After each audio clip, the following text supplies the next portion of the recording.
कुछ सुनाने का। तमाम बड़ी शख्सियतें यहाँ पर बैठी हुई हैं।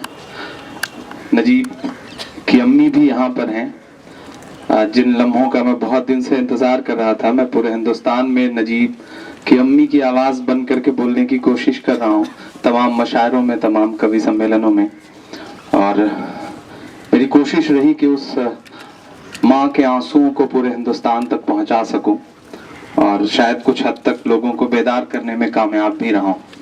हाजिर हुआ हूँ जिन चीज़ों के लिए जाना पहचाना जाता हूँ, कोशिश करता हूँ कि थोड़ी देर वो सब आपको सुनाऊं। एक नज्म जिसकी वजह से आप सबके बीच खड़ा हूँ। जेएनयू मुसलसल आता रहा हूँ। जेएनयू से एक बहुत अलग सा रिश्ता है। जेएनयू प्रतिरोध की ज़मीन है, बगावत की ज़मीन है, इसलिए जेएनयू पसंद बहुत है। जो भी बगावत के तेवर वाला इंसान होगा उसे जेएनयू हमेशा बहुत अच्छा लगेगा। मेरी बदनसीबी रही है कि मैं जेएनयू में पढ़ाई नहीं कर सका, जेएनयू का हिस्सा नहीं रहा हूँ। इलाहाबाद विश्वविद्यालय का हिस्सा रहा हूँ। अब यहाँ आकर के महसूस होता है कि काश उन दिनों में इस विश्वविद्यालय का हिस्सा हो पाता तो शायद वैचारिक तौर से, विचारधारा के स्तर पर शायद और बेहतर हो पाता। लेकिन यहाँ की फजाओं में आकर के जो कुछ और थोड़ा बहुत सीख पाता हूँ, उससे हर दिन अपने आप को बेहतर करने की कोशिश कर रहा हूँ। मैं 4 मिसरे पढ़ता हूँ। पिछली बार आया था तो आज एकदम हालात बदले हुए हैं। ऐसा लग रहा है कि किसी फुलवारी में खड़ा हूँ मैं। एड ब्लॉक समझ में ही नहीं आ रहा है। हमें लगता है कि वीसी साहब ने रवीश जी का वो जुमला जो है बिल्कुल यहाँ पे उतार दिया है कि बागों में बहार है। तो उनका भी शुक्रिया। लेकिन वो ये समझ नहीं पाए, मुझे लगता है। ये जेएनयू है, ये तलवार से नहीं डरता तो फूलों से क्या डरेगा। आप फूलों से रोकने की कोशिश कर रहे हैं, गमले बिछा रहे हैं, लेकिन ये जेएनयू है। यहाँ के बच्चे इन्हीं गमलों के बीच में अपनी बगावत के साथ आपके खिलाफ खड़े होंगे, आपके जुल्म के खिलाफ खड़े होंगे। मैं 4 मिसरे पढ़ता हूँ। पूरे देश में जैसा ड्रामा करने की कोशिश की जा रही है, हम नजीब का मातम कर रहे थे, हमें तोहफे में मिन्हाज मिला। हम मिन्हाज का रोना रो रहे थे कि हमें तोहफे में भोपाल मिला। हम उस पर भी तबसरा कर रहे थे कि हमें 125 से ज्यादा मौतें कतारों में लगवा करके दे दी गईं। मैं 4 पंक्तियां पढ़ता हूं। और कितना हमें बर्बाद करोगे साहिब, और कितना हमें बर्बाद करोगे साहिब, क्या सितम और नया ईजाद करोगे साहिब, क्या सितम और नया ईजाद करोगे साहिब। खुद के औलाद नहीं है तो बताओ इतना, कितनी माँ को बे औलाद करोगे साहिब, करोगे साहिब, कितनी माँ को बे औलाद करोगे साहिब, और कितना हमें बर्बाद करोगे साहिब। जेएनयू पिछली बार जब उस दौरान आया हुआ था, जब वो मसला चल रहा था कि आप शटडाउन जेएनयू के हैशटैग चल रहे थे, और इसी जगह पे खड़ा होकर के मैंने एक नज्म कही थी जो पूरे हिंदुस्तान में बहुत सुनी गई। हिंदुस्तान के बाहर के मशारों में जहां भी मैं गया लोगों ने फरमाइश करी। उस नज्म को सुनाने के लिए मेरे दोस्तों का हुक्म भी है। जिस तरह से 11-12 छात्रों को फिर से निशाना बनाया गया, और बिल्कुल वही मौका है, वही मौसम है जिस तरह से हैदराबाद को टारगेट किया गया था, हैदराबाद यूनिवर्सिटी को टारगेट किया गया था, बिल्कुल वैसे ही मंजर खड़े करने की कोशिशें की जा रही हैं। आपसे जो डर है उनका, वो गाहे बेगाहे निकल करके बाहर आ जा रहा है। और मैं पूरे देश में ये बात कह रहा हूं कि इस वक्त देश में विपक्ष नाम की चीज नहीं बची है। सदन में कहीं भी विपक्ष नहीं बचा है। अगर विपक्ष कहीं बचा है तो वो संस्थानों में बचा हुआ है, वो जेएनयू में बचा है, वो एमयू में बचा हुआ है, वो जामिया में बचा हुआ है, वो हैदराबाद यूनिवर्सिटी में बचा हुआ है। इसलिए वो आपसे कुछ ज्यादा ही डर रहे हैं। लेकिन हैशटैग चलाने वाले लोग, साजिशें करने वाले लोग भूल जाते हैं कि जेएनयू जिस दिन से बना है तब से आज तक जेएनयू का इतिहास रहा है कि उसने इस तरह की न जाने कितनी ताकतों को झेला है और उनको मुंह की खिला करके उन्हें वापस भेजा है। मैं वो नज़्म सुनाता हूं जो जेएनयू के नाम से मुझसे मंसूब रही। मैं पढ़ता हूं साहब। यहाँ पर एक स्लोगन लिखा रहा है, बोल के लब आजाद हैं तेरे। उसे जहन में रखिएगा और ये नज्म सुनिएगा कि आजाद था आजाद है, आजाद था आजाद है, आजाद रहेगा। आजाद था आजाद है, आजाद रहेगा। जेएनयू तो आबाद है, आबाद रहेगा। आजाद था आजाद है, आजाद था आजाद है, आजाद रहेगा। जेएनयू तो आबाद है, आबाद रहेगा। आजाद था आजाद है। कि पोरस को बता दे, ये सिकंदर को बता दे। पोरस को बता दे, ये सिकंदर को बता दे। कतरा है मगर फिर भी समंदर को बता दे। कतरा है मगर फिर भी समंदर को बता दे। हम जुल्म के आगे न झुके हैं न झुकेंगे। ये बात चलो वक्त के हिटलर को बता दे। ये बात चलो वक्त के हिटलर को बता दे कि पहले भी रहा,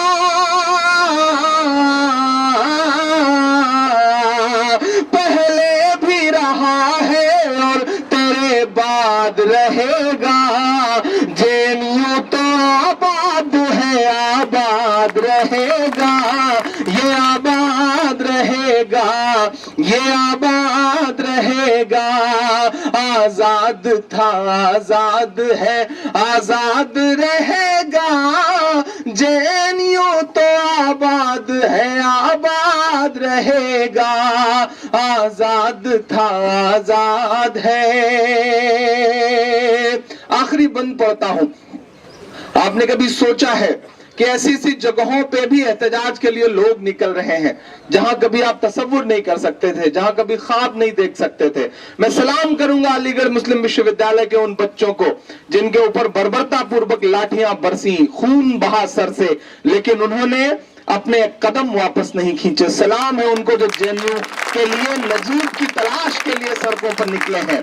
इंशाल्लाह जल्दी ही मैं कोशिश करूंगा कि मैं एएमयू भी जाऊं, वहां भी बच्चों के बीच में खड़ा होकर के उनका हौसला बढ़ाऊं, उनके साथ नजर आऊं। ये जो चारों तरफ एक हल्की हल्की चिंगारी आपको नजर आ रही है, इसकी जड़ कहां है?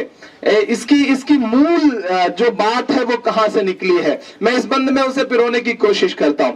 आजाद था आजाद है, आजाद रहेगा। जेएनयू तो आबाद है, आबाद रहेगा। आजाद था आजाद है। डर उन्हें सिर्फ इस बात से है कि आप बोलते हैं, आप हर मुद्दे पर आवाज उठाते हैं। आप भी गूंगे हो जाएं, आप भी बहरे हो जाएं, तो आप भी उनकी नजर में बहुत खूबसूरत हो जाएंगे। मैं ये मिसरे पढ़ता हूं साहब कि हम बोले तो कहते हैं कि तू बोल रहा है। हम बोले तो कहते हैं कि तू बोल रहा है। दामन था मेरा चाक रफू बोल रहा है। दामन था मेरा चाक रफू बोल रहा है। चिंगारी जो उठी है यहाँ इंकलाब की। ये कुछ नहीं रोहित का लहू बोल रहा है, ये कुछ नहीं रोहित का लहू बोल रहा है। क्या इतिहास को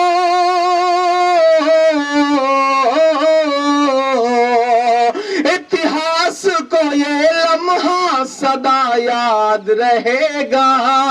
जेएनयू तो आबाद है, आबाद रहेगा, ये आबाद रहेगा, ये आबाद रहेगा। आजाद था, आजाद है। बहुत शुक्रिया। मेरे ख्याल 2-4 मिनट है मेरे हिस्से में अभी। एक छोटी सी नज़्म आपको और सुनाना चाह रहा हूँ। जिस मसले से पूरा देश बहुत जूझ रहा है, ये मेरी भी खुशनसीबी है। हर रात किसी न किसी मुशायरे में ऐसा होता है कि हजारों की भीड़ होती है, बड़ा सा स्टेज होता है और बड़ा सा खूबसूरत सा माइक होता है, लेकिन ये जो पूरा ताना बाना है इसे हर जगह मिस करता हूँ। और यहाँ आकर के लगता है कि नहीं, जो मेरे अंदर का सच्चा वाला इमरान है वो उसे आके यहीं सुकून मिलता है। तो मैं रात मुंबई के मशारे में था, मोहित भाई का फोन आया, रवि प्रकाश का, रवि रंजन का, मेरा दोस्त है अनस, उसने मुझे बहुत प्रेशराइज किया कि आज का हिस्सा बनना चाहिए। और जब मुझे पता चला कि गौहर रजा साहब और प्रभात सर और कुछ और बड़ी शख्सियतें हैं, तो मेरी भी ख्वाहिश थी कि उन तक पहुंचूं, उनके हुजूर खड़ा होकर के कुछ सुना सकूं। आप लोगों को टीवी चैनल्स पे देखता रहता हूं, और जब छी न्यूज जैसे चैनल आपके बारे में कैंपेन चलाते हैं तो लगता है कि वाकई आप लोग कुछ बेहतर कर रहे हैं, इसीलिए वो इस तरह का कैंपेन आपके खिलाफ चला रहे हैं। तो सलाम है आप सबको, आपकी जिजीविशा को, आपकी जीवटता को, आपके तेवर को। मैं एक नज़्म सुनाता हूं जो इस बीच पूरे देश में सुना रहा हूं। एक ऐसा अहमकाना फैसला, मैं तो कहूं कि जाहिलाना फैसला, कि पूरा देश कतार में खड़ा है, पूरा देश परेशान है। हालत यह है कि रात को 8 बजे एक आदमी ने अपने घर का दरवाजा खटखटाया, तो अंदर से उसी के बच्चे ने झांक करके माँ से कहा कि मम्मी मम्मी कोई दाढ़ी वाले बाबा आए। तो माँ ने कहा कि नहीं, दाढ़ी वाले बाबा नहीं होंगे, तुम्हारे पिताजी होंगे, नोट बदलवाने 5 दिन पहले गए थे, आज लौट के आए। बड़े शहरों में बैठ करके टीवी चैनल्स के जरिए ये दिखाया जा रहा है कि नोटबंदी के फैसले से देश बहुत खुश है। जापान में जाके ये बोला जा रहा है कि देश बहुत दुआएं दे रहा है। यकीनन देश बहुत दुआएं दे रहा है। वो जो दुआओं वाले वीडियो हैं अलग अलग भाषाओं में जो सोशल मीडिया पे तैर रहे हैं, मुझे लग रहा है उसे वो सुन नहीं रहे हैं, वरना वो बिल्कुल ये न कहते कि देश बहुत दुआएं दे रहा है। लाइन ऐसी है साहब कि टूटने का नाम नहीं ले रही। गांव में एक आदमी बहुत लंबी सी कतार में खड़ा हुआ था, तो उसका दोस्त पड़ोस से गुजरा, तो उसने कहा कि शहर में है बैंक, तुम यहाँ गाँव में लाइन में क्या कर रहे हो? तो उसने कहा कि बैंक तो शहर में ही है, लेकिन लाइन गांव तक आ गई है, मैं लाइन में ही खड़ा हूं। ऐसा फैसला देश पर थोपा गया है। मैं एक नज़्म सुनाता हूं आपको, और थोड़ा सा आप लोग जुड़ गए हैं, धीरे धीरे करीब आ रहे हैं, मैं चाहूंगा थोड़ी सी आपकी और बेदारी शामिल हो, तो मैं हिम्मत करता हूं। मुझको जालिम का तरफदार नहीं लिख सकते, कम से कम वो मुझे लाचार नहीं लिख सकते। जहां हथेली पे लिए बोल रहा हूं जो सच, उसको इस देश के अखबार नहीं लिख सकते, उसको इस देश के अखबार नहीं लिख सकते। मैं हिम्मत करता हूं और आपसे दुआएं मांगता हूं साहब कि जालिम तानाशाह की देखो ये कैसी मनमानी है, जालिम तानाशाह की देखो ये कैसी मनमानी है। कारोबार हुए हैं चौपट और बर्बाद किसानी है। लगता है उस शख्स ने हिटलर बन जाने की ठानी है, लगता है उस शख्स ने हिटलर बन जाने की ठानी है। कोई बताए किस लाइन में खड़ा कोई अंबानी है, कोई बताए किस लाइन में खड़ा कोई अंबानी है। नोटबंदी हुई, रात के 8 बजे स्क्रीन काली हुई, एक चेहरा नमूदार हुआ और उसने कहा भाइयों बहनों, आज से 500 और 1000 की नोट रद्दी है, कागज का टुकड़ा है। हालांकि वो झूठ बोल रहे थे, कागज का टुकड़ा नहीं था उस समय तक, आप बदल सकते थे उसे, नोट अमान्य हो गए थे, बदले जा सकते थे। लेकिन किस तरह से ड्रामेटिक तरीके से तीनों सेनाओं के अध्यक्षों को बुला करके ऐसा मैसेज देने की कोशिश की गई जैसे जंग छेड़ने जा रहे हों। सच यही है कि वो जंग ही छेड़ रहे थे, लेकिन वो जंग इस देश के आम आदमियों की जेब से थी। 500 का जो पुराना नोट था, 1000 का जो पुराना नोट था, उससे तकरीबन 35 दिन तक डीजल बिकता रहा, पेट्रोल बिकता रहा, लेकिन उस 500 के पुराने नोट से दूध नहीं बिका, सब्जी नहीं बिकी, अनाज नहीं बिका। क्यों? क्योंकि डीजल और पेट्रोल अंबानी का है, अनाज और सब्जी और दूध आम आदमी की है, किसानों की है। सोचिएगा, 72 करोड़ रुपए का कपड़ा पहनने वाले 2.5 साल में ये कहते हैं कि देश हित में फैसला है। देश हित में फैसले ऐसे नहीं होते साहब, और देश हित का फैसला जो है वो आवाम ने ही उसका ठेका थोड़ी ले रखा है। आप गोवा, तमिलनाडु और महाराष्ट्र के 3 घंटे के भाषण में 3 कपड़ा बदलेंगे और हमसे उम्मीद करेंगे कि हम कतार में खड़े खड़े मर जाएं। बोलना पड़ेगा ऐसे लोगों के खिलाफ। अगर चुप रहे तो ये वक्त बहुत बुरा है, जो चुप रहते हैं वक्त उनसे बहुत बुरा इम्तिहान लेता है। जिन अंग्रेजों की हुकूमत में कभी सूरज नहीं डूबता था, आज वो चुप हो गए, वक्त को नहीं पहचान सके, तो आज उनके राजाओं के कपड़े बैंड बाजे वाले पहनते हैं। समझना पड़ेगा, वक्त से आंख मिलानी पड़ेगी। मैं नज्म का पहला बंद पढ़ता हूं साहब।